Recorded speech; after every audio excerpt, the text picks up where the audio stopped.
हम लोग कल क्या सुने थे? हम लोग की थीम कल का पॉइंट ऑफ डिस्कशन था कि व्यक्ति मृत्यु के समय जिस चीज का स्मरण करता है उसी स्थान को, उसी भाव को वह प्राप्त करता है। अब उसके बाद ये भी सीखा था, भगवान का जो स्मरण करता है भगवान के पास जाता है। अब एक प्रैक्टिकल बात भी व्यक्ति को पूछनी पड़ेगी कि भाई क्या हम केवल दिन भर स्मरण ही करते रहें या कुछ अपना जीविका भी चलानी पड़ेगी? एक प्रश्न है। श्रील प्रभुपाद जी बड़ा अच्छे तरह से बता रहे थे प्रवचन में कि देखिए, जब भगवान कह रहे हैं कि मेरा स्मरण करो और चैतन्य महाप्रभु कह रहे हैं कि उनके नामों का कीर्तन करो, ये अलग अलग शिक्षा नहीं है। भगवान का नाम का संकीर्तन करने से, नाम उच्चारण करने से भगवान में प्रीति उत्पन्न होती है, और जब प्रीति उत्पन्न होती है तो आप चलते फिरते भी उन वस्तुओं का स्मरण कर सकते हैं जिनसे हमारी प्रीति होती है। यहाँ पे भी आप देखिए कि जो भोग के विषय हैं, अब नहीं भी चाहते हैं तो भी मन जबरदस्ती खींचा जाता है उधर, क्योंकि उन विषयों में आसक्ति है। फिर खींच के भगवान में लगाते हैं कि वो तो अभ्यास संघर्ष चल रहा है, लेकिन अभी भगवान से सहज प्रीति उस तरह से नहीं है जैसे कि सोने खाने के प्रति रहती है। तो जब भगवान का नाम उच्चारण से ऐसी प्रीति हो जाएगी तो व्यक्ति चलते फिरते भी भगवान का ही स्मरण करेगा। तो वो बात कल कुछ क्लियर नहीं हुई थी कि कैसे व्यक्ति चलते फिरते भी भगवान का स्मरण कर सकता है। निरंतर बारंबार जब श्रवण करता है तो वो भगवान की बात ही उसको स्मरण रहती, यद्यपि कहाँ उसको कोई भौतिक शब्द भी सुनाई पड़ेगा उच्चतर अवस्था में, तो उसकी जो प्रोसेसिंग है, जिसका इंटरप्रिटेशन है, वो आध्यात्मिक होता है।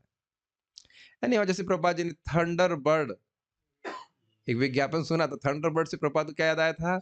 चातक पक्षी। और चातक पक्षी से क्या याद आया? कृष्ण के शुद्ध भक्त जो कृष्ण के ही चरणों का आश्रय लेते हैं। तो देखिए थंडर बर्ड कहाँ से कनेक्ट हो गया? थंडर बर्ड एक कार का नाम है, बुलेट का नाम है।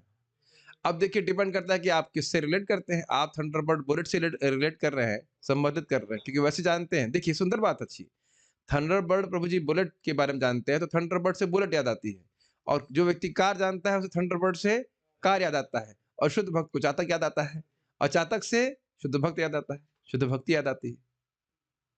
एक ही शब्द के देखिए 3 लिंक हो गए ना, तो इसीलिए घबराना नहीं चाहिए कि व्यक्ति भौतिक जगत में है तो कैसे भगवान का स्मरण करेगा, क्योंकि यही बात आगे आप दशम अध्याय में पढ़ेंगे। केशु केशु च भावेषु चिंतयोषि भगवन मया। मैं जगत की वस्तुओं को देखूं लेकिन आपका स्मरण कैसे करूं? तो मुख्य बात क्या है इसमें सीख रहे हैं आप? भगवत प्रीति। जितना भगवत प्रेम बढ़ेगा, वो जगत की वस्तुओं को देख के भी कृष्ण का ही स्मरण आएगा, और नहीं आना ये आश्चर्य की बात है कि हर वस्तु तो भगवान की है। नहीं आना आश्चर्य की बात है, हर वस्तु भगवान की है। जैसे आप चप्पल देखते हैं किसी की, तो वो स्मरण रहता है कि ऑफिस में है या नहीं है, या कोई व्यक्ति वहां पे है या नहीं। अब तो देख रहे हैं चप्पल को, तो व्यक्ति का स्मरण कैसे हो रहा है? संबंध के कारण। ठीक है, तो अब आगे यहाँ पे भगवान की शक्तियों का वर्णन हुआ है, उसको पढ़ेंगे प्लीज। विष्णु पुराण में पढ़िए माइक। अब सर्वप्रथम हमें यह समझना चाहिए कि हाँ, भौतिक प्रकृति परमेश्वर की एक शक्ति का प्रदर्शन है।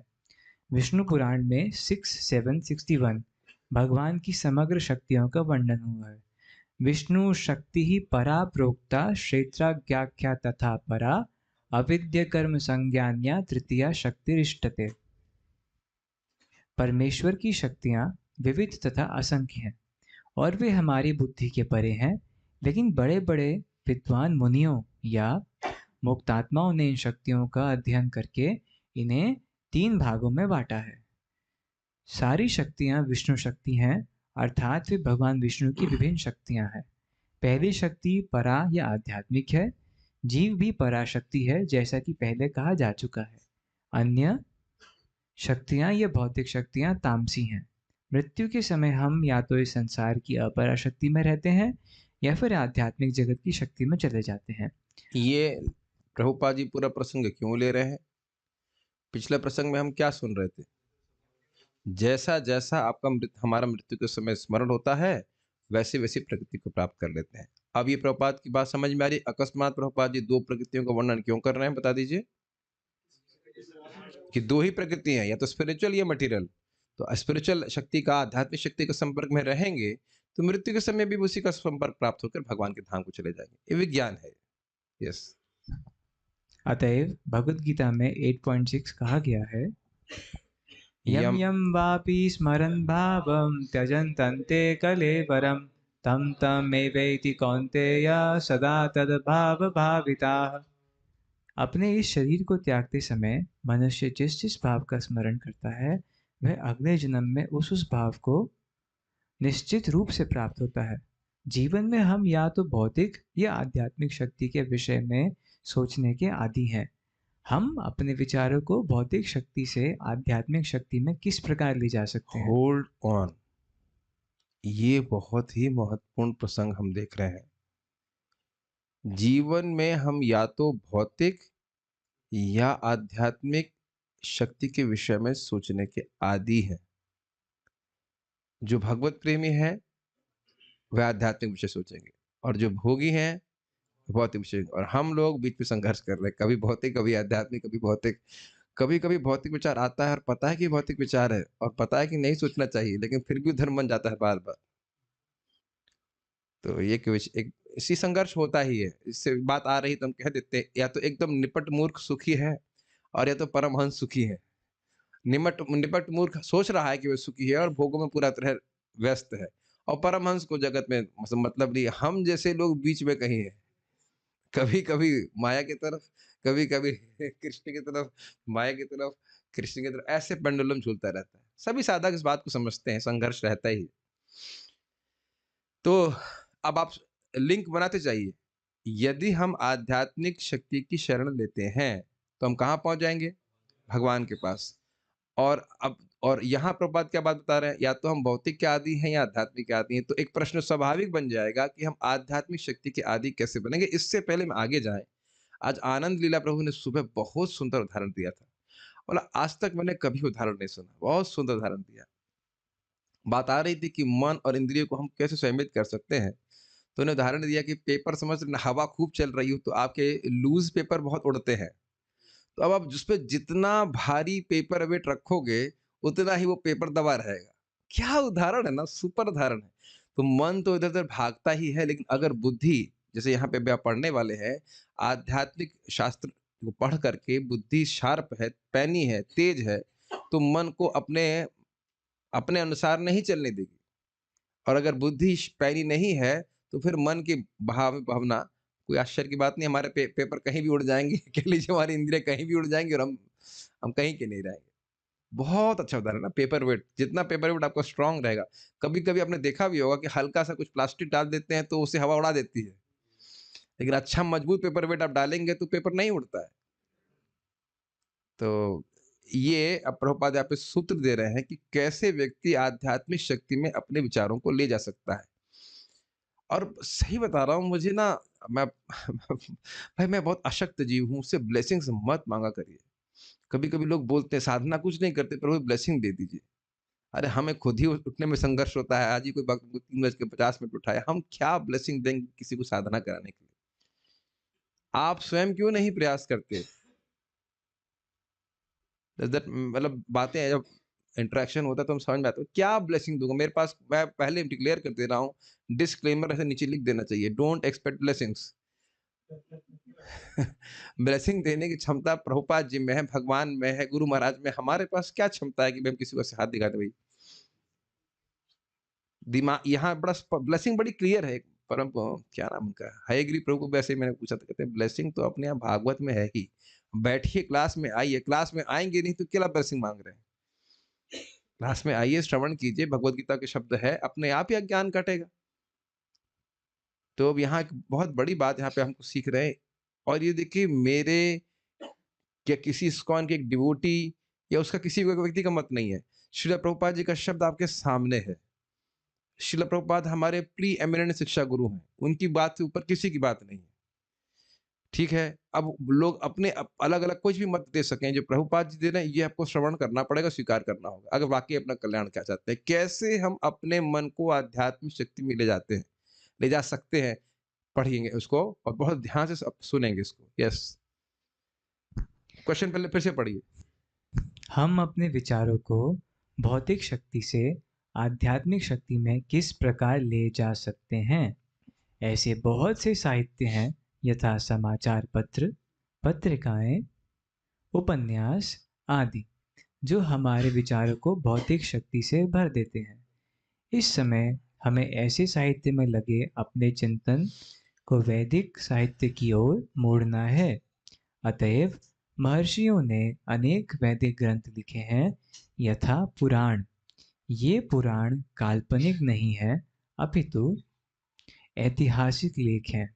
चैतन्य चरितामृत में मध्य 20:122 निम्नलिखित कथन है: माया मुग्ध जीवे नहीं स्वतः कृष्ण ज्ञान, जीवेर कृपा कैला कृष्ण वेद पुराण। माया से मुक्त जीव जो अपने स्वरूप को भूला हुआ है, ना ही स्वतः कृष्ण ज्ञान, उसको स्वतः कृष्ण का ज्ञान नहीं होता। अंदर से बल्ब अपने आप नहीं जलता। इसीलिए जीवेर कृपा कैला कृष्ण वेद पुराण, जीवों पे कृपा करने के लिए कृष्ण ने वेद पुराण की रचना करी। बड़ा स्पष्ट है, पढ़िए आगे। भुलक्कड़ जीवों या बद्ध जीवों ने परमेश्वर के साथ अपने संबंध को भुला दिया है और वे सब भौतिक कार्यों के विषय में सोचने में मग्न रहते हैं। तो बात मूलतः यह है कि हम किस विषय के आदी हैं? भौतिक विषयों के चिंतन करने के आदी हैं। वो तो प्रेमी लोग जो हैं भगवान के, वह आध्यात्मिक विषयों का चिंतन करते हैं। ठीक है। इनकी चिंतन शक्ति को आध्यात्मिक आकाश की ओर मोड़ने के लिए ही कृष्ण द्वैपायन व्यास ने प्रचुर वैदिक साहित्य प्रदान किया है। इससे पहले कि आगे जाएं, आप ये देखिए, सुबह सुबह प्रायः सभी लोगों को एक इच्छा होती है कि हम कुछ पढ़ें फ्रेश। आपने अनुभव किया है, तो आप यह नहीं कह सकते कि हमारे अंदर पढ़ने की प्रवृत्ति नहीं होती। और जरूरी नहीं है कि उसको पढ़ने के बाद एग्जाम देना हो। ये आपने देखा है, प्रभा जी बोलते हैं, आप लोग क्या वो स्पोर्ट्स स्टार क्या क्या मैगजीन आती हैं, मैं आपको ऑब्वियसली आइडिया नहीं देना चाहता हूँ, लेकिन हम लोग पहले पढ़ा करते थे। पढ़ने की एक इच्छा जो भी पढ़े पढ़े लिखे हैं वो सभी में होती है कि नहीं? लेकिन उसको, उसकी उसे तृप्ति नहीं प्राप्त हो पाती। उन उन ग्रंथ नहीं कहना चाहिए, उन पुस्तकों को पढ़ करके व्यक्ति को कुछ तृप्ति नहीं मिलती। एक बार पढ़ा फिर छोड़ दो, मन नहीं करता। तो आप देख सकते हैं कि यह भूमिका, मैं नहीं समझ रहा हूँ कि किसी ने कभी नहीं पढ़ी होगी यहाँ उपस्थित लोगों में। क्या किसी ने कभी ये भूमिका नहीं पढ़ी है? मैं समझता हूँ 2 या 3 बार भी पढ़ी होगी, लेकिन फिर भी ये फ्रेश नहीं लग रही। बल्कि कभी-कभी तो ऐसा लग रहा है भूल ही गए, सब भूल गए, सब कुछ नया लग रहा है। अगर ये प्रश्न पूछ दिया जाए कि भाई आध्यात्मिक शक्ति में मग्न कैसा होगा, कैसे होगा, तब सोचने लग जाएंगे। एकदम भूल जाते हैं और एकदम फ्रेश लगता है। ये है भी फ्रेश, भगवान से संबंधित है। पार्थ प्रभु कह रहे हैं कि इनको पहले दिन भागवतम का तात्पर्य लग रहा था। एक्चुअली हम सभी लोग एकदम भूल जाते हैं। नहीं, ऐसा नहीं कि मैं आप लोग का मजाक बना रहा हूँ, मैं भी भूल जाता हूँ। अगर मुझे कहा जाए कि आपने वहाँ क्या बोला था, तो मुझे थोड़ा याद रहता है कि मैंने कौन से प्रवचन में क्या बोला था, उस तात्पर्य में क्या लिखा है। तुम व्यासदेव थोड़ी ना है कोई। वो तो कोई एक बार पूछ रहे थे, हमने कहा भाई ऐसा तो नहीं बोल सकता, ये तो सिद्धांत के विरुद्ध है, ऐसा तो नहीं बोला होगा, फिर से सुनिएगा उस प्रवचन को। ऐसे सब कुछ तो सारे प्रवचन याद नहीं रहते हैं। यूट्यूब पे भी कभी कभी प्रश्न करते हैं 9.16। अरे तुम पूरा प्रश्न कर रहे हो, आज हमें पूछ उसको एग्जाम बोल रहे हैं 1.5 साल पहले, तो ना याद रहता है। मानो याद भी रहे, क्या मध्यम अधिकारी की डेफिनेशन मुझको पता नहीं है क्या? लेकिन आप प्रभुपाद जी का लेक्चर सुन रहे हैं, फिर वही बात आती है, फिर लगता है अरे मध्यम अधिकार पे कब पहुंचेंगे? लेकिन ईमानदारी की बात बता रहा हूँ, आज सुबह मुझे एक व्यक्ति पे इतना गुस्सा आ रहा था, मन कर रहा था कि मतलब क्या करते हैं। फिर मन में आया कि भाई यह तो मध्यम अधिकार नहीं है। वो जो कर रहा है सो कर रहा है, लेकिन हमारा अधिकार तो लूज हो गया। मन में जो व्यक्ति सामने वाला कुछ भी कर रहा हो, हमारा मध्यम अधिकार तो गया ना हाथ से। मध्यम अधिकारी तो किसी से द्वेष नहीं कर रहा है, मेरे मन में द्वेष आ रहा है, लेकिन बड़ी पब्लिक में ऐसा कैसे बोल सकते हैं? भाई हमको तो झूठ बोलने में बिल्कुल नहीं अच्छा लगता। द्वेष है, अगर मन में संकल्प आ जाए कि भाई वो मर जाए, ये हो जाए, तो ये सब द्वेष ही है। हम तो झूठ नहीं बोल रहे हैं, भगवान हमको बड़ा दुख लगा कि ये सब विचार क्यों आया। ऐसा नॉर्मली नहीं आता है, नॉर्मल मध्यम अधिकार पे रहते हैं, कभी-कभी कनिष्ठ में आ जाते हैं। नहीं, इसे दिखाता है कि मध्यम अधिकार पे नहीं है। अपने को चेक करते रहना चाहिए। किसी ने परेशान किया तो उसके बदले में कुछ द्वेष आ रहा है, तो वो उसकी उससे कोई मतलब नहीं है, ये मेरी गलती है। इतना आसान नहीं होता है, बता रहा हूँ ना, जब रियली कोई परेशान करता है तब अपने चित्त को देखिए। क्या नहीं कर रहे हो उससे मतलब नहीं, चित्त को देखिए। एनी हाउ, वो सब ठीक है, लेकिन अभी देखिए, अगर मैंने शास्त्र नहीं श्रवण किया होता, तो मैं अपने दोष को कभी नहीं देख पाता कि ये मेरी गलती है। ये मेरी गलती है कि मैं द्वेष कर रहा हूँ। तो खैर हम बात कर रहे थे कि शास्त्र का श्रवण करने से वही परिस्थिति में आप एक स्थिति को बहुत अलग तरह से देखेंगे। आध्यात्मिक दृष्टिकोण से देख पाएँगे और अपने से तो कभी बात नहीं आती कि हमको द्वेष से मुक्त होना चाहिए, राग से मुक्त होना चाहिए, ये तो कभी नहीं आएगा। तो इसीलिए बोल रहे हैं कि आध्यात्मिक आकाश की ओर मोड़ने के लिए भगवान प्रचुर वैदिक साहित्य दिया है। आप में से शायद ही कोई व्यक्ति सोच रहा होगा कि भागवतम जीवन में पूरा कर पाएँगे। जिस तरह से हम लोग को करना चाहिए उस तरह से। पढ़ करके तो जल्दी-जल्दी पूरा कर लोगे, लेकिन एक-एक श्लोक को ठीक से समझ करके, अन्वय करके, उसकी टीका समझते हुए, मुझे संदेह हो रहा है ऐसा ना हो कि उससे पहले ही आँख से दिखना बंद हो जाए और कान से सुनना बंद हो जाए। इतना विस्तार है, इतना विस्तार है। उसको अप्लाई करने की तो बात छोड़ दीजिए, समझ ही लें ये बहुत बड़ी बात है। समझ आ ही रहा है, समझ ही नहीं पा रहे, समझ जा ही रहा है, समझ ही नहीं पा रहे, जाता जा रहा है, जाता जा रहा है। हाँ, ठीक है आप हिंदी-हिंदी पढ़िए, जैसे भी पढ़िए लेकिन एकदम से हठात कोई पूछ ले कि भाई वहाँ क्या लिखा है, तो बड़ा कठिन हो जाएगा ना समझना। समझ ही नहीं आया है, वो ठीक मैं नहीं कह रहा हूँ कि करिए मत, लेकिन बहुत विस्तार है, बहुत विस्तार है। तो इसलिए मैं खाली ये कहना चाहता हूँ, प्रचुर वैदिक साहित्य प्रदान किया अर्थात कोई ये कहे कि प्रभु जी अब इसको छोड़ के कुछ और पढ़ें, तो ये मूर्खता है। इसको तो पूरा कंप्लीट कर लो। भागवतम तो समझ लो पूरा, चैतन्य चरितामृत गीता तो समझ लो आगे से और सभी हमको भगवान की ओर उन्मुख करने वाले शास्त्र हैं। पढ़िए आगे।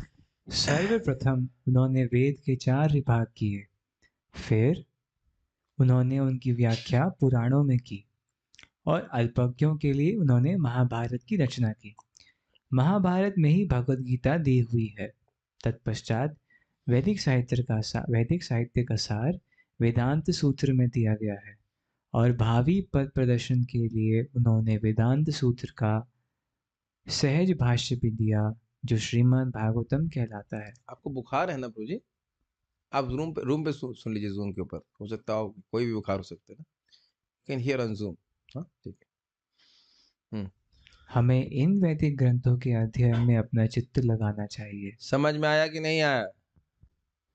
हम लोग जैसे मतलब पढ़ते हैं अपना कॉलेज-वॉलेज के लिए जैसे आधा घंटा 20 मिनट पढ़ लिया औपचारिकता के लिए तो पढ़ाई अच्छी हो जाती है, अच्छे नंबर आ जाते हैं। उसी प्रकार से वही अर्थ में प्रभुपाद जी अध्ययन कह रहे हैं ना? थोड़ा-सा मतलब जैसे 10 मिनट, 5 मिनट किताब से फूँक ली, किताब कहीं वो पन्ने चिपक ना जाए कि नहीं? कभी होता है ना बहुत दिन तक किताब बंद रहती तो चिपक ना जाए तो थोड़ा-सा खोल लें उसको, इस तरह से इसी को तो अध्ययन कहते हैं। मैंने वो जो एग्ज़ाम्पल पेपर वेट का दिया था फिर से वहीं पे दे रहा हूँ। बुद्धि शास्त्र के द्वारा सप्लीकेटेड कहेंगे, फ्रेश रहती है, स्ट्रॉन्ग रहती है, तब हम मन को संयमित कर पाते हैं। अदरवाइज़ बहुत आसान है बहना। बहुत चित्त उससे पवित्र होता है। ये तो स्पष्ट है, पढ़िए आगे। जिस प्रकार भौतिकवादी लोग नाना प्रकार के समाचार पत्र, पत्रिकाएं तथा अन्य संसारी साहित्य को पढ़ने में ध्यान लगाते हैं, उसी तरह हम भी व्यासदेव द्वारा प्रदत्त साहित्य के अध्ययन में ध्यान लगाना चाहिए। इस प्रकार हम मृत्यु के समय परमेश्वर का स्मरण कर सकेंगे। भगवान द्वारा सुझाया गया यही एकमात्र उपाय है और वे इसके फल की गारंटी देते हैं, इसमें कोई संदेह नहीं है। अब आप बताइए कि कितना महत्वपूर्ण बात और महत्वपूर्ण सूत्र श्रील प्रभुपाद जी दे रहे हैं। क्या सूत्र दे रहे हैं? इस वेद पुराण से अर्थात हमारा होना चाहिए श्रीमद् भागवतम, भगवद गीता, चैतन्य चरितामृत, नेटर ऑफ डिवोशन, ये 4 पुस्तक प्रभुपाद बताते हैं। इसी को जीवन में पूरा कर लीजिए। जितना अध्ययन करेंगे और जितना डिस्कशन करेंगे, उतना ही बातें हृदय में और अंदर चली जाएँगी। और आप जब जब भी करेंगे तो मन अब उधर उन बातों को स्मरण करने में रहेगा। कब भोगों में तो बिल्कुल अभी नहीं कह सकते बिल्कुल नहीं जाएगा, लेकिन जितना अधिक इन बातों की चर्चा रहेगी, मन तो पवित्र हो ही रहा है। और साथ-साथ आप जब भी कर रहे हैं या यहाँ से लेके मंदिर जा रहे हैं, मंदिर से यहाँ आ रहे हैं, तो भी वो बातें घूमती रहेंगी, वॉशरूम में भी बातें घूमती रहेंगी। ये शुरुआत में नहीं लगता है, लेकिन बारंबार, बार-बार सुनते-सुनते और लाइक नियमित सुनते-सुनते, ये नहीं नियमित का मतलब ये नहीं कि वन्स इन अ वीक। कुछ लोग कहते हैं हम नियम से मंदिर जाते हैं, नियम से भागवत जानते हैं, ऐसा नहीं है। एक एक हफ्ते में 1 बार 10-15 मिनट पढ़ लिया, ये मानव जीवन की उपलब्धि नहीं है। इसको समझिए, ये प्रभुपाद जी क्या कह रहे हैं, सफलता ये है कि मृत्यु के समय हम भगवान का स्मरण करें। We have to be serious about it कि हमें पार जाना है। इस चक्र को रोकना है। और प्रभुपाद जी ने हमें आप होल्ड करके इस बात को बोल रहे हैं। प्रभुपाद क्या सूत्र बता रहे हैं? कैसे स्मरण कर पाएँगे भगवान का? श्रीमद् भागवत ग्रंथों का अध्ययन करके आप एक सिंपल सी बात सोचिए, बैक ट्रैक कीजिए, बैक गियर मारिए। जब आपने पहली बार माला जप करना शुरू किया था, तो कृष्ण की नाम, रूप, लीला सब स्फुरित हो रहा था ना हृदय में। और अभी भी अगर हम भगवान के बारे में श्रवण नहीं करेंगे, तो जैसे माता जी लोगों को सुबह गोभी की सब्जी बनानी है, तो वही सोचते रहेंगे गोभी की सब्जी कैसे बनानी है, आलू की भिंडी कैसे, मतलब भिंडी आलू कैसे बनाना है। आपको याद है सच्चिदानंद महाराज इस बात को बता रहे थे? जब तक हम भगवान के बारे में श्रवण कीर्तन नहीं करेंगे, वो जप में भी बस यही चलता रहेगा, ये बनना है, वो करना है, ये करना है। ठीक है, उस सब का भी लाभ है, लेकिन Krishna we will not be conscious और अवेयर कि कृष्ण है या कृष्ण की कुछ लीला है, कुछ कुछ भी तो स्मरण नहीं रहेगा। मैं क्या कम्युनिकेट कर पा रहा हूँ इस बात को?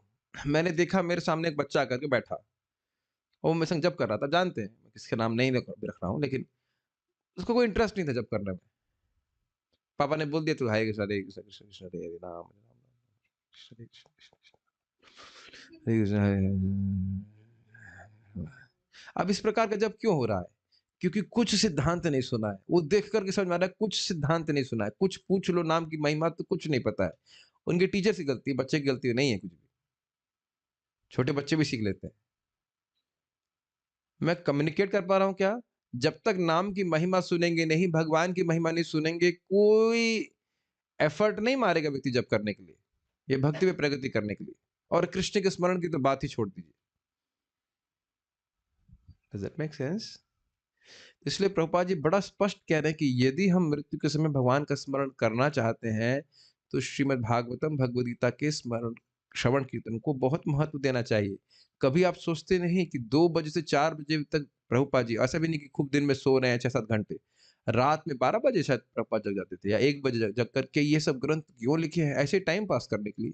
आज मैं सोच रहा था कि क्या हम केवल ग्रंथ बाँटते रहें और कोई पढ़ ही ले, ना हम ना सामने वाला? क्या ये प्रभुपाद जी चाहते हैं? Does that make sense to you what I am trying to speak? मैं पुस्तक वितरण के अगेंस्ट नहीं बोल रहा हूँ। लेकिन ऐसा नहीं कि हम पुस्तक बाँटते चले और उनसे प्रभुपाद जी बोलते थे और पूछे तुमसे कि इसमें क्या लिखा है? नहीं हम पढ़ते नहीं है, गुरु महाराज ने कहा है बाँटने के लिए तो हम बाँटते हैं। इससे भक्ति बढ़ जाएगी। ब्राह्मणिकल वे में करना चाहिए। और सही में कुछ लोग तो ऐसे हैं जो बहुत अच्छा किताब वितरण करते भी, कहते नहीं हम पढ़ते नहीं है इसको। ब्राह्मणिकल वे में किताब वितरण करना चाहिए। डज़ दैट मेक रियली होना चाहिए, बाकी जो जैसे जैसा करना चाहे करे। हमें स्वयं इन ग्रंथों को पढ़ना है। ये नहीं कि प्रभुपाद जी ने ये ग्रंथ इस्कॉन के भक्तों के लिए लिखे हैं, मूलतः, और हम खुद ही नहीं पढ़े और दूसरे खाली बाँटने में सोचते रहे तो क्या मतलब हुआ? और कोई पूछ ले कि भाई इसमें क्या लिखा है? हमको तो नहीं पता इसमें क्या लिखा है एग्ज़ैक्टली।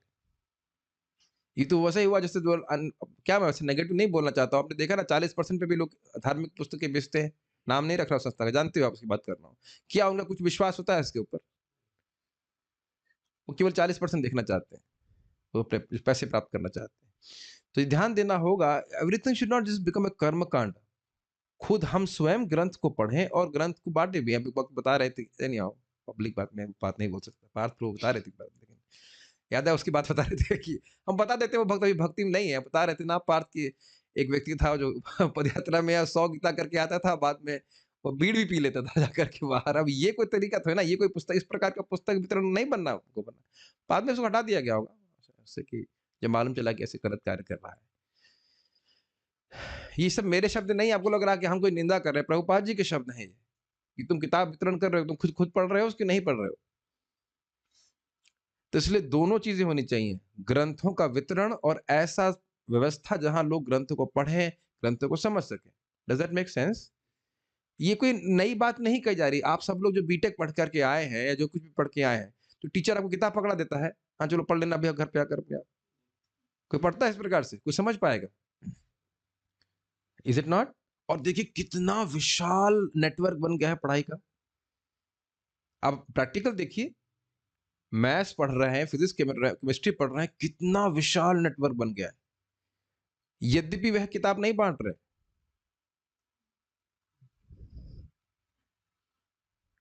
और आपको मान लो कोई ऐसे बाइबल पकड़ा देगा, पढ़ने लग जाएँगे। आप पढ़ेंगे? ये बहुत इम्पोर्टेंट बात है। तो जब तक ग्रंथ को क के टीचर्स नहीं क्रिएट होते हैं, रियली लोग उसको और वो देखते नहीं हैं जब तक कि भक्त लोग अपने जीवन में उन पुस्तकों को जी रहे हैं, बहुत कठिन है कि लोग उसको अप्लाई कर पाएँगे। So this is very important कि दोनों चीज़ें होनी चाहिए। पुस्तक वितरण के साथ पुस्तक को पढ़ने वालों का समाज होना चाहिए, जहाँ से लोग उस पुस्तकों की शिक्षा प्राप्त कर सकें। और देखिए कितनी तीव्रता से प्रचार हो जाएगा। तो ये दोनों चीज़ें होनी चाहिए। डज़ डज़ मैं देखिए आप देखिए अब मेरी जो बात है उसको कृपया बैलेंस वे में स्वीकार कीजिएगा। मैं ये नहीं कह रहा हूँ कि पुस्तक वितरण नहीं होनी चाहिए। पढ़िए भी और डिस्ट्रीब्यूट भी कीजिए। अच्छा दूसरी तरफ कहेंगे अच्छा हाँ, पढ़ने के लिए बोला है, अब हम पढ़ेंगे, पढ़ कर के अजगर की तरह चुप हो जाएँगे। नहीं, दोनों चीज़ें होनी चाहिए। ग्रंथ भी दिए जाते हैं और ग्रंथ को पढ़ने का शिक्षा एक हाउ टू से एनवायरनमेंट भी दिया जाना चाहिए। ये मैं खाली कह रहा हूँ। दोनों चीज़ होनी चाहिए। तो बहुत तीव्रता से हम लोग कृष्ण भावना को स्वीकार कर पाएँगे। तो ये सब बातें क्यों कही जा रही हैं? क्यों कही जा रही हैं बताइए? ताकि इन इन ग्रंथों की तरफ लोगों का मन आकृष्ट हो, मन उसके द्वारा भगवान में आकृष्ट हो, उसके लोग अभ्यस्त हो जाएँ, श्रीमद् भागवतम आदि के उनको रुचि हो जाए, तो अब और कुछ फालतू का लिटरेचर ना पढ़ें और भगवान के प्रति आकृष्ट होकर भगवान के पास चले जाएँ। ये उद्देश्य होना चाहिए किसी भी पुस्तक वितरण का या किसी भी प्रचारक का। क्लियर समझ में आ रहा है कि उस व्यक्ति को हमें भगवान के पास ले जाने में सहायता करनी है। केवल भीड़ इकट्ठी करने से नहीं होगा। मैं आपको ऐसी बातें बोल दे रहा हूँ कि मेरे एक्सपीरियंस में आ रही है। एक व्यक्ति भक्त हैं और वो प्रोफेशनल कथा की है और बाद में मुझे फ़ोटो दिखा रहे थे। भीड़ अच्छी इकट्ठी हुई है ना यहाँ पे।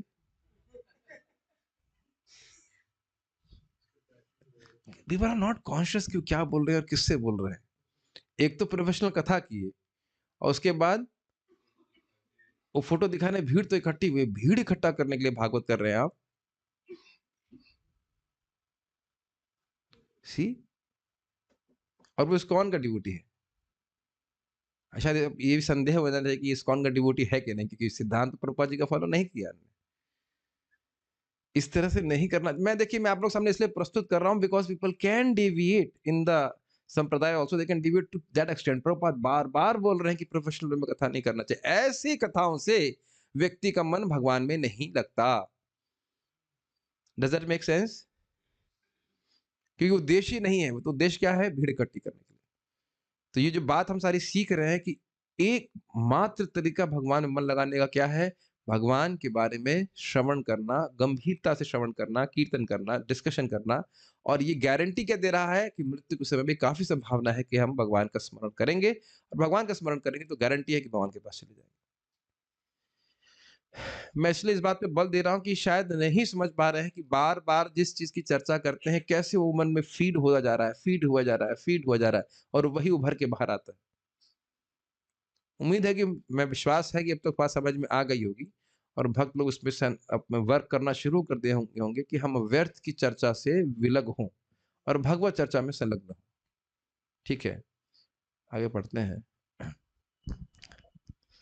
तब मैं बोलूँगा उसको, मेरे पीछे बोली तस्मात् सर्वेषु कालेषु तस्मात् सर्वेषु कालेषु मामनुस्मरयुध्य च मामनुस्मरयुध्य च मय्यार्पितमनो बुद्धिर् मय्यार्पिता मनो बुद्धिर् मामवैश्यस्य संशयः। मामविश्यसि संशयः। तस्मात् इसलिए सर्वेषु कालेषु सभी कालों में माम अनुस्मर युद्ध च मेरा स्मरण करके युद्ध करो।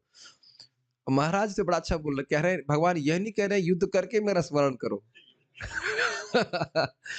ध्यान देना होगा महाराज कह रहे हैं देखो बड़ा अच्छा अनुस्मरण मेरा स्मरण करके युद्ध करो या स्मरण करते हुए युद्ध करो। मय्यार पिता मनोबुद्धि इस प्रकार से अपने मन और बुद्धि को मुझ में अर्पित करोगे तो मामे वैश्य संशय इसमें बहुत बड़ा संशय है कि तुम मेरे पास आओगे। नहीं ये अर्थ नहीं है इसमें कोई संशय नहीं है कि तुम मेरे पास आओगे। जान मुझे गलत बोला थोड़ा जगाने के लिए आपको।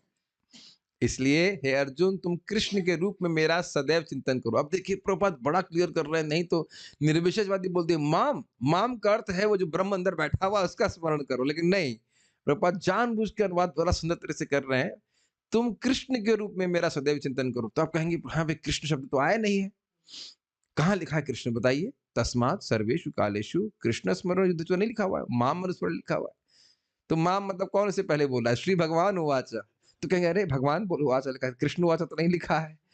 ऐसे मूर्खों की हम कोई बात नहीं सुनना चाहते। माम मतलब भगवान, भगवान मतलब भगवान श्री कृष्ण। इसलिए प्रभुपाद कह रहे हैं तुम कृष्ण के रूप में मेरा सदैव चिंतन करो और साथ ही अपने युद्ध कर्म करते रहो। अब कठिनाई क्या है कि युद्ध कर्म या अपने जगत के कर्म करने के तो हम अभ्यस्त हैं, लेकिन भगवान का स्मरण करने के अभ्यस्त नहीं है। तो इस वाले सेकंड वाले भाग को तो हम स्वीकार कर लेंगे, हाँ मैं अपने कर्म करने के भगवान बोल रहे हैं, कर्म करेंगे, लेकिन वो पहला वाला भाग नहीं स्मरण कर रहे हैं।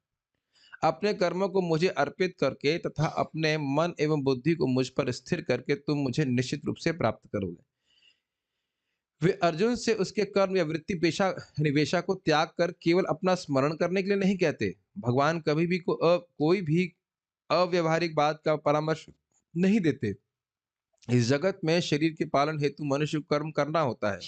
कर्म के अनुसार मानव समाज चार वर्णों में विभाजित है: ब्राह्मण, क्षत्रिय, वैश्य तथा शूद्र। ब्राह्मण अथवा बुद्धिमान वर्ग एक प्रकार से कार्य करता है, क्षत्रिय या प्रशासक वर्ग दूसरी तरह से कार्य करता है। इसी प्रकार वणिक वर्ग तथा श्रमिक वर्ग भी अपने अपने कर्तव्यों का पालन करते हैं। मानव चाहे समाज में चाहे कोई श्रमिक हो, वणिक हो, प्रशासक हो या कि किसान हो, या फिर चाहे वह सर्वोच्च वर्ग का तथा साहित्यिक हो, वैज्ञानिक हो या धर्मशास्त्रज्ञ हो, उसे अपने जीवन यापन के लिए कार्य करना होता है। अतएव भगवान अर्जुन से कहते हैं कि उसे अपनी वृत्ति का त्याग नहीं करना है, अपितु वृत्ति में लगे रहकर कृष्ण का स्मरण करना चाहिए। मां मनुस्मर, यदि वह जीवन संघर्ष करते हुए कृष्ण का स्मरण करने का अभ्यास नहीं करता, तो वह मृत्यु के समय कृष्ण को स्मरण नहीं कर सकेगा। तो बात यहाँ पे बड़ी स्पष्ट रूप से बोली जा रही है और बहुत स्लो करके बोली गई है। क्यों?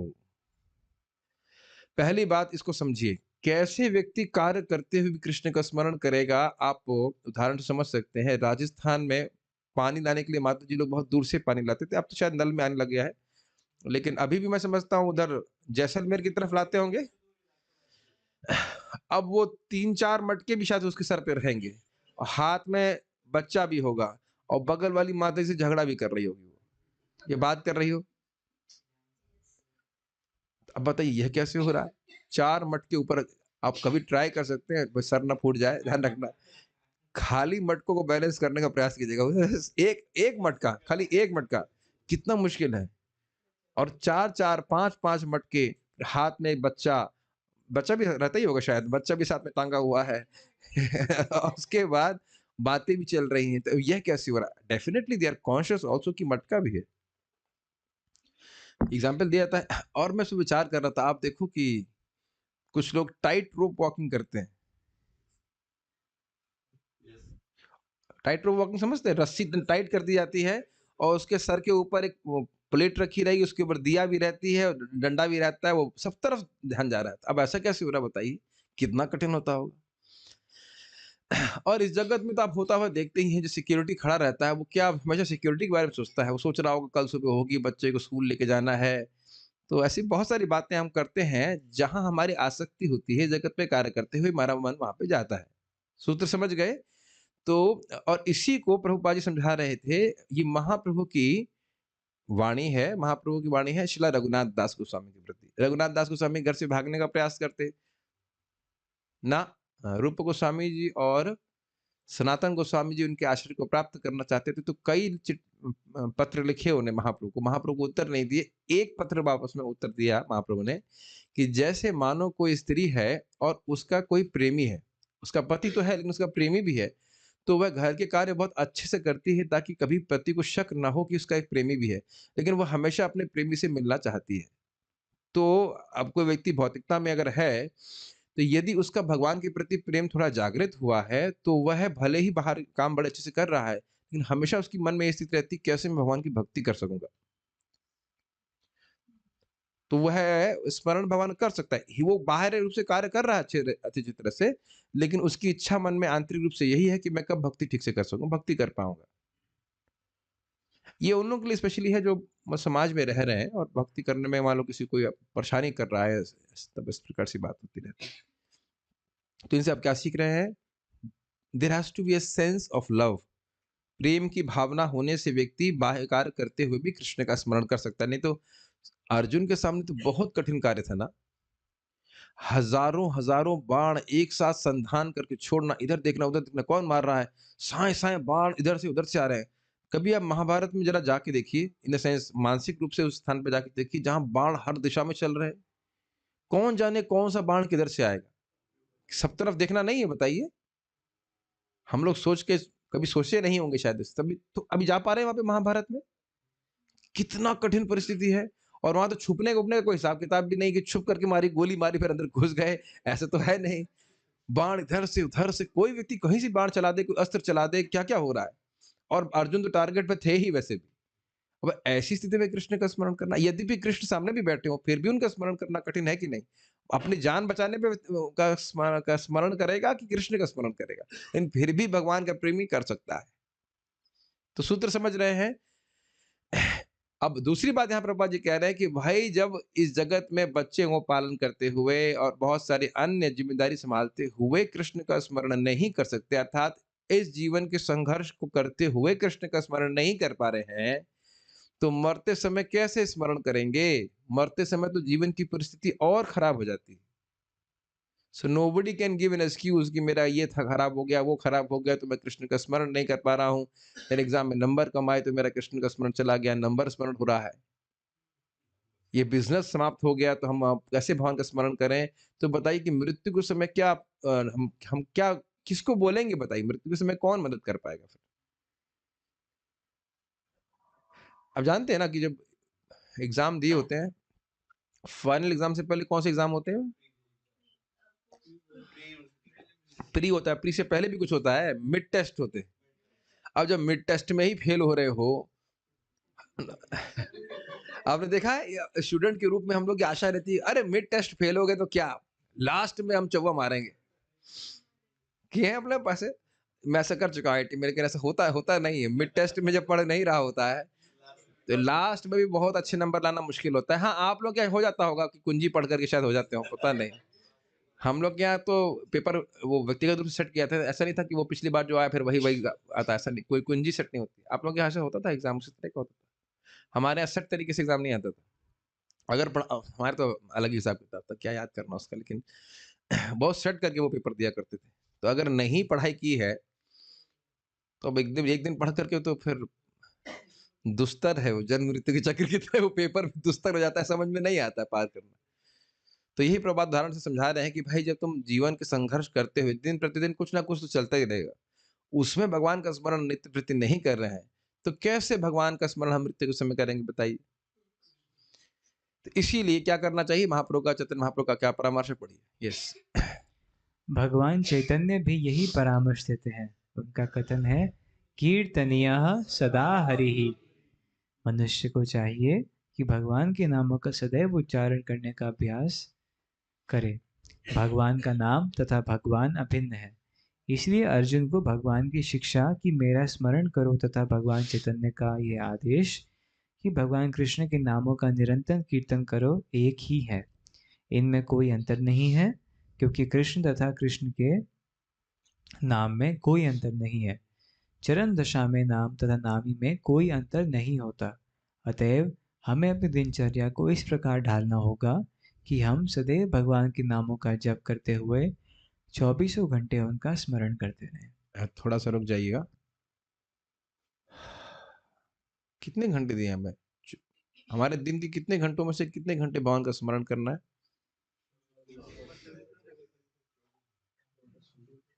अब ये कैसे होगा? एक बात तो आप लोग स्वीकार करेंगे, हम तो अपने मतलब ब्रह्मचारी भक्तों को बोल रहे हैं कि ऐसा आप नहीं कह सकते कि केवल 16 माला के लिए ही टाइम दिया जा रहा है। एक व्यक्ति हाथ खड़ा कर दें यहाँ पे कि केवल 16 माला के लिए टाइम दिया जा रहा है और इतनी सेवा दी जा रही है शुभ कृष्णदास जी के द्वारा कि 16 माला से एक माला करने का मौका नहीं मिल रहा है। जैसे गन्ने के मशीन में जूस निकाला जाता है, ऐसा ही यहाँ पे हमारा जूस निकाला जा रहा है। तो निवेदन है कि बढ़ाइए। साधुओं की बात मैं एड्रेस कर रहा हूँ, लाल कपड़े में व्हाइट में जो जॉइन किए हैं। क्लास के बाद प्रजल्प क्लास नहीं शुरू होती, आप करते भी नहीं हो, मैं नहीं कह रहा हूँ कि आप कर रहे हो। बट अननेसेसरी नॉन प्रजल्पा चीज़ भी नहीं कीजिए। कुछ चीज़ें होती हैं जो प्रजल्प भी नहीं है और कृष्ण कथा भी नहीं है, कहीं वो बीच में मध्य में विरजा नदी के बीच में कहीं है। यह तो मैं नहीं विश्वास कर रहा हूँ कि कोई गीता भी जो हमारी चर्चा की है उस पे कोई चर्चा करता होगा। यह तो मुझे संदेह है। इतना शुद्ध भक्त अभी कोई हुआ नहीं है, तो यह तो बहुत संदेह है ना? नहीं गलत तो नहीं बोल रहा हूँ ना? और यह भी मैं मान रहा हूँ कि पॉलिटिक्स की चर्चा नहीं करते हो। होता है ना, ना, ना ऐसा कभी भी नहीं करते। लेकिन हरे कृष्ण मंत्र के 4 2-4 माला और ये भी नहीं है कि आप 9 बजे सो जाते हो। अब क्लास के यह भी नहीं है कि 10 बजे क्लास समाप्त होती है। तो रोज़ कम हम यह भी नहीं है कि आपको दूध पीने में आधा घंटा लगता है। तो ये सारी पॉसिबिलिटी एक्सक्लूड कर दें, तो या तो तुरंत आप जाकर के कुछ पढ़ें या कुछ 2-4 माला जाप करके फिर सोएँ। हम अपने प्रेम से ही अपने ब्रह्मचारियों को बोल रहा हूँ और किसी के लिए और नहीं कुछ बोल रहा हूँ। बाकी का नौकरी हो सकती है और कुछ काम हो सकते हैं, तो हम उसके अलग-अलग जैसे रात में कौन कर रहा है नौकरी, लेकिन जो भी है, घर में काम हो सकता है। ब्रह्मचारी भक्तों को कम से कम 4 माला तो बढ़ा के करना चाहिए, मिनिमम। ये तो इस्कॉन का रूल नहीं है। क्या लिखा है आचार्य जी? 24 घंटे प्रभात बोल रहे हैं। कम से कम 4 माला तो बढ़ा के करना चाहिए। नहीं तो हर कंपनी अपना पिछले साल देखती है ना, कितना कमाया, क्या रेवेन्यूज़ बढ़े या नहीं बढ़े। बाकी लोग सुनो या नहीं सुनो, हम खाली ब्रह्मचारियों से निवेदन कर रहे हैं। मेरे ख़्याल से कर भी रहे होंगे, ये भी मुझे विश्वास है कि आप लोग अधिक कर भी रहे होंगे। येस और नो? ठीक है, कर रहे होंगे, अच्छी बात है। और बाकी भक्त लोग भी जो घर पे है रह रहे हैं, जो कुछ कह रहे हैं कि ये मैं बोलना चाह रहा हूँ कि मन एक हमारा बहुत-बहुत नालायक मित्र है और इस प्रकार की बातें बोलेगा, ये महत्वपूर्ण है, वो महत्वपूर्ण, ऐसे करते-करते हम पीछे देखेंगे कि जहाँ हम सवा करोड़ कमा सकते थे, वहाँ के हमारा 1 करोड़ ही कमाई हुई। जहाँ हम 1.5 करोड़ कमा सकते थे, हमारी 1 करोड़ ही कमाई हुई, अगर 16 माला जप किया तो। ये तो हम साधुओं को बोल रहे हैं, बाकी लोग तो मैं समझ रहा हूँ अधिक करते ही होंगे। बहुत से भक्त लोग 25 माला भी करते हैं, कोई 32 भी करता होगा। इह हइते सर्व सिद्धि होय बे तुम्हार, इसके द्वारा तुम्हारी सारी सिद्धि होगी। सो एक बात तो आप समझ रहे हैं कि बिठा-बिठा कर पढ़वा रहा हूँ, तो रीडिंग तो हो ही जाती है कम से कम। ये अपने सुनो ना 1 घंटे की रीडिंग तो हो ही जा रही है। अगर यहाँ क्लास में आकर बैठ के सुन लिया तो कम से कम 1 घंटे की रीडिंग हो गई। तो रीडिंग करने का तो हमने करवा दिया आपका पूरा, अब उसके बाद 2-4 माला एक्स्ट्रा ज़रूर करना चाहिए। पीछे मुड़कर देखेंगे तो देखेंगे जेब में 1.5 करोड़, 2 करोड़, 2 करोड़ तो शायद हम हर व्यक्ति नहीं कर पाएगा 32, लेकिन एटलीस्ट 4 माला करेंगे तो सवा करोड़, डेढ़ नहीं होगा, सवा करोड़ तो हो ही जाएगा। धाम में भजन कर रहे हैं वो तो फिर कहना ही क्या, ठीक है ना? हाँ, तो सोना भी भजन है, तो केवल सोना ही भजन नहीं करना है। बहुत समय के लिए हमारा जीवन नहीं है। जैसे अभी सुनने में आ रहा है कि शायद हमारे एक ब्रह्मचारी जो थे गए, जान रहे हैं, उससे तो अभी उनकी मृत्यु हो गई हो। हमें सुनने में आ रहा है। वो गए और ऐसा लग रहा है कि फ़ोन-वोन नहीं उठ रहा है और कुछ भी नहीं हो रहा है। हो सकता मैं खाली बोल रहा हूँ कौन जाने कब तक ज़िंदा रहेगा व्यक्ति। तो जब तक व्यक्ति जीवन में है, मानव जीवन में है, कृपया माया के द्वारा भ्रमित नहीं हो कि तुम्हारे पास बहुत समय है, 16 माला तुमने कर लिया है, अब छोड़ दो, क्या करना है extra? We will only repent कि हम और कर सकते थे, हम और कर सकते थे और हम नहीं कर पाए।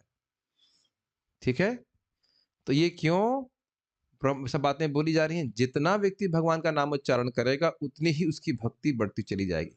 और आज महाराज कितना सुंदर बात बोल रहे थे।